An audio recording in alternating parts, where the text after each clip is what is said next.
মানে চেয়ার পাইলেই আমরা সব ভুলে যাই, অতীত ভুলে যাই যে আমি আগে কোথায় ছিলাম, কোন চেয়ারে ছিলাম। এই দেশ নিয়ে কেউ যদি কোনো খবরদারি করতে চায়, এই দেশ নিয়ে কেউ যদি কোনো ধরনের মাতব্বরি করতে চায়, সেটা এদেশের মানুষ হতে দেবে না। আমরা ওনাকে বলেছিলাম যে তদন্ত কমিশন গঠন করলেই হবে না, এই কমিশনকে একটি বিচার বিভাগীয় ফ্লেভার দিতে হবে। এটি যে একটি পূর্ব পরিকল্পিত হত্যাকাণ্ড ছিল সে বিষয়ে কোনো ধরনের সন্দেহ রাখার অবকাশ নেই। এখানে আসলে দেখেন, প্রতিবেশী দেশে যদি এ ধরনের কোনো পরিস্থিতি ঘটে বা উদ্ভব হয়, তখন আরেক প্রতিবেশী দেশে একটা চাপ থাকবে, এটা স্বাভাবিক। এবং একটা মানে সবসময় আশঙ্কা বা টেনশন কাজ করবে, এটা অমূলক কিংবা অস্বাভাবিক নয়। তবে আমরা এটা বলতে পারি যে আমাদের দেশ একটা স্বাধীন সার্বভৌম বাংলাদেশ। এই দেশ নিয়ে কেউ যদি কোনো খবরদারি করতে চায়, এই দেশ নিয়ে কেউ যদি কোনো ধরনের মাতব্বরি করতে চায়, সেটা এদেশের মানুষ হতে দেবে না। এখন ভারত বাংলাদেশ যে সমস্যাটি দেখা দিয়েছে, ভারত মনে করে যে বাংলাদেশকে তারা এতদিন যেভাবে ব্যবহার করেছে, যেভাবে বাংলাদেশকে তারা দেখেছে, হাসিনাকে বাংলাদেশের রাষ্ট্রীয় ক্ষমতায় রেখে, ঠিক একই কায়দায় তারা বাংলাদেশকে ভবিষ্যতে দেখতে চায় বা দেখবে। তো এটা তো হবে না। আপনি হাসিনাকে কৃতদাস বানিয়ে ঢাকার ক্ষমতায় রেখেছেন, এই বাংলাদেশকে আপনি ব্যবহার করেছেন, কিন্তু এখন বাংলাদেশের রাষ্ট্রীয় ক্ষমতায় যিনি আছেন তিনি তো আপনার কৃতদাস না, আপনার প্রেসক্রাইব কোনো এখানে সরকারও ক্ষমতায় নেই। পিলখানায় ভারতীয় পরিকল্পনায় যে বিডিআর হত্যাকাণ্ড, এই বিডিআর হত্যাকাণ্ড নিয়ে আমরা শুরু থেকেই সোচ্চার এবং শুরু থেকেই এটা নিয়ে আমরা বক্তব্য দিয়ে আসছি, কথা বলে আসছি, এবং এই হত্যাকাণ্ডের বিচারের জন্য আমরা দীর্ঘদিন ধরে লড়াই করে আসছি। পিলখানায় এই যে নারকীয় বিডিআর হত্যাকাণ্ড, এটি পরিষ্কারভাবে ভারতের পরিকল্পনায় এই হত্যাকাণ্ড ঘটানো হয়েছিল। এটি সবাই জানে, দেশের মানুষ জানে, সারা বিশ্ব জানে।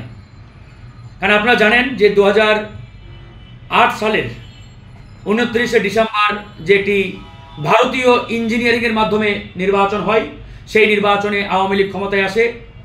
অর্থাৎ আওয়ামী লীগকে ক্ষমতায় আনা হয় ভারতীয় পরিকল্পনায়। আওয়ামী লীগকে ক্ষমতার চেয়ারে বসার 1.5 মাসের মাথায় 2009 সালের 25শে ফেব্রুয়ারি আমাদের পিলখানায় এরকম একটি নারকীয় হত্যাকাণ্ড সংঘটিত হয়।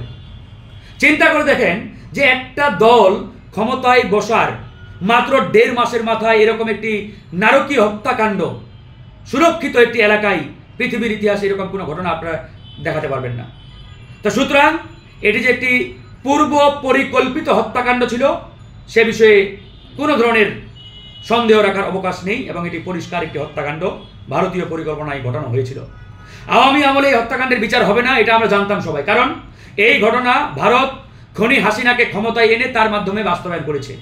এবং এই পিলখানা হত্যাকাণ্ডের বিচারের প্রধান আসামি কিংবা 1 নম্বর আসামি অবশ্যই হাসিনা হবেন, এবং 2 নম্বর আসামি এখানে হবেন ওবায়দুল কাদের। তারপরে তৎকালীন স্বরাষ্ট্রমন্ত্রী যিনি ছিলেন সোহেল তাজ, তাকেও এই হত্যাকাণ্ডের আসামি বানাতে হবে।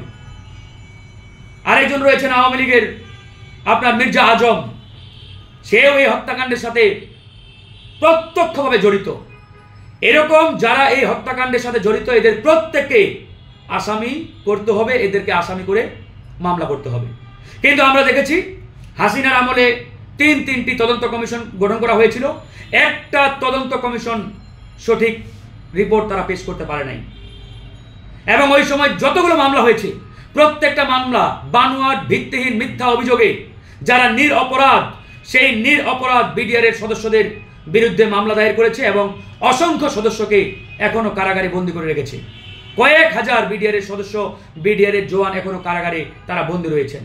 তো হাসিনার আমলে এই হত্যাকাণ্ডের বিচার হবে না, আমরা সবাই জানতাম। এই জন্য হাসিনার আমলে এই হত্যাকাণ্ডকে তারা বিডিআর বিদ্রোহ করে চালানোর চেষ্টা করেছিলেন। এটা তো বিদ্রোহ ছিল না, এটি পরিষ্কার একটি হত্যাকাণ্ড। এই হত্যাকাণ্ডকে আওয়ামী লীগ বিডিআর বিদ্রোহ বলে প্রচার করার চেষ্টা করেছেন, এস্টাবলিশ করার চেষ্টা করেছেন।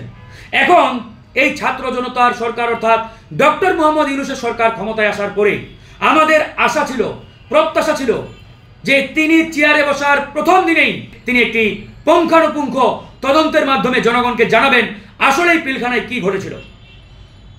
কিন্তু ডক্টর মোহাম্মদ ইউনূস চেয়ারে বসার পরে কিংবা তার সরকারের যারা দায়িত্বে ছিলেন, তারা কোনো এক অজানা কারণে এই পিলখানার হত্যাকাণ্ডের আসল রহস্য তারা কেন জানি উন্মোচন করতে চান না।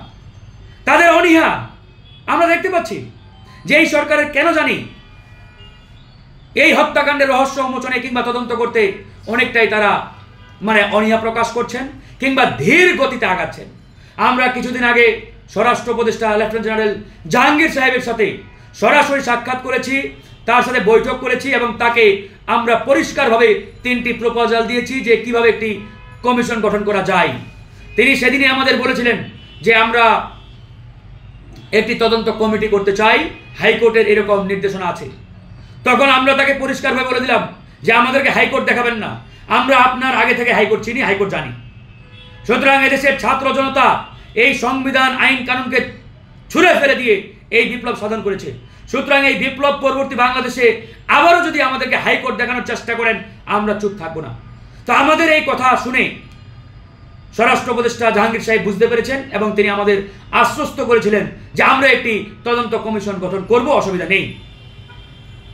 আমরা ওনাকে বলেছিলাম যে তদন্ত কমিশন গঠন করলেই হবে না, এই কমিশনকে একটি বিচার বিভাগীয় ফ্লেভার দিতে হবে, যাতে এই তদন্ত কমিশন একটি জাতীয় কমিশনের রূপ নেয় এবং এই তদন্ত কমিশন হবে রাষ্ট্রপতি কর্তৃক স্বাক্ষরিত এবং গেজেটভুক্ত, প্রেসিডেন্ট কর্তৃক গেজেটেড হতে হবে।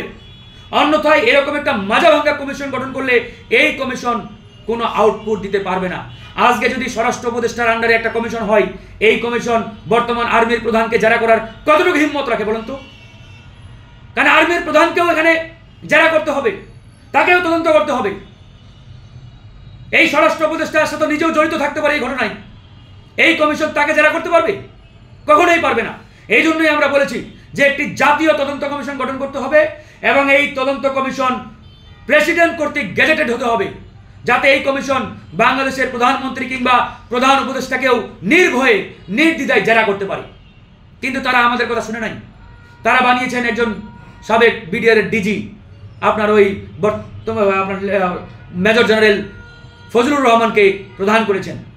ফজলুর রহমান সম্পর্কে আমরা বিভিন্ন সোর্স থেকে, গণমাধ্যম থেকে জানতে পারছি যে তিনি আওয়ামী লীগের এক প্রবীণ নেতা, আওয়ামী লীগের এক জাদরেল নেতার ঘনিষ্ঠ আত্মীয়, সাবেক হুইপ ছিলেন তিনি, ইকবালুর রহমান, সেই দিনাজপুরের এমপি, তার অত্যন্ত কাছের আত্মীয়।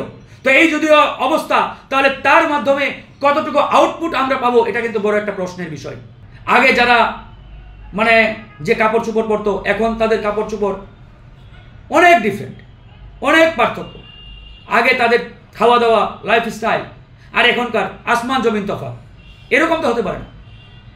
মানে আপনি যখন আপনার লাইফস্টাইলে, চলাফেরায়, কর্মকাণ্ডে আসমান জমিন তফাৎ জনগণ পাবে খুঁজে, তখন সভাপতি ধরে নিবে যে আপনার মধ্যে ওই আগের যে রাজনীতি বাংলাদেশে প্রতিষ্ঠা করে গেছেন আওয়ামী লীগ এবং তার দোসররা, তার মধ্যে কোনো তফাৎ নেই, পার্থক্য নেই। তাহলে জনগণ কেন আপনাকে বিকল্প হিসেবে পছন্দ করবে, চুজ করবে? এই কাজগুলোর কারণে আমরা আসলে অনেকটাই সন্দিহান। আজকে এই তরুণরা যদি নতুন বাংলাদেশ বিনির্মাণ করতে না পারে, ব্যর্থ হয়, তাহলে আগামীতে আমার মনে হয় না এই দেশে আর নতুন কোনো শক্তির উত্থান হবে, নতুন কোনো বাংলাদেশ জাতিকে আমরা উপহার দিতে পারবো। এভাবেই চলতে থাকবে। যারাই চেয়ার পায় তারাই মানে ওই যে যাই কি বলে আপনার লঙ্কায় সে হয় রাবণ, এরকম একটা প্রবাদ আছে। ঠিক এরকম মানে চেয়ার পাইলেই আমরা সব ভুলে যাই, অতীত ভুলে যাই যে আমি আগে কোথায় ছিলাম, কোন চেয়ারে ছিলাম, কোন এলাকা থেকে আসছি, কোন পরিবার থেকে আসছি, কোন সমাজ থেকে আসছি, মানে এটা ভুলে যাই আমরা। চেয়ার পাইলেই মনে করি আমি এখন একবারে আকাশের তারা কিংবা চাঁদ হাতে পেয়েছি। আমরা দেখতে পাচ্ছি তো যারা এখন উপদেষ্টা হয়েছেন বা বিভিন্ন পদে আসেন, মানে অনেকেরই একবারে পুরোপুরি আমরা আওয়ামী লীগের মতো কর্মকাণ্ড দেখতে পাচ্ছি। তো এই অবস্থা হলে আসলে বলার কিছু নাই। তারা আশাহত করবে দেশের জনগণকে। তাদের মাধ্যমে দেশের জনগণ কতটুকু আসলে উপকৃত হবে, কতটুকু নতুন বাংলাদেশ পাবে, নতুন রাজনৈতিক বন্দোবস্ত তারা উপহার দিতে পারবে, এটা কিন্তু বড় একটা প্রশ্নের বিষয়। তো এই বিষয়গুলো আসলে আমাদেরকে ভাবায়।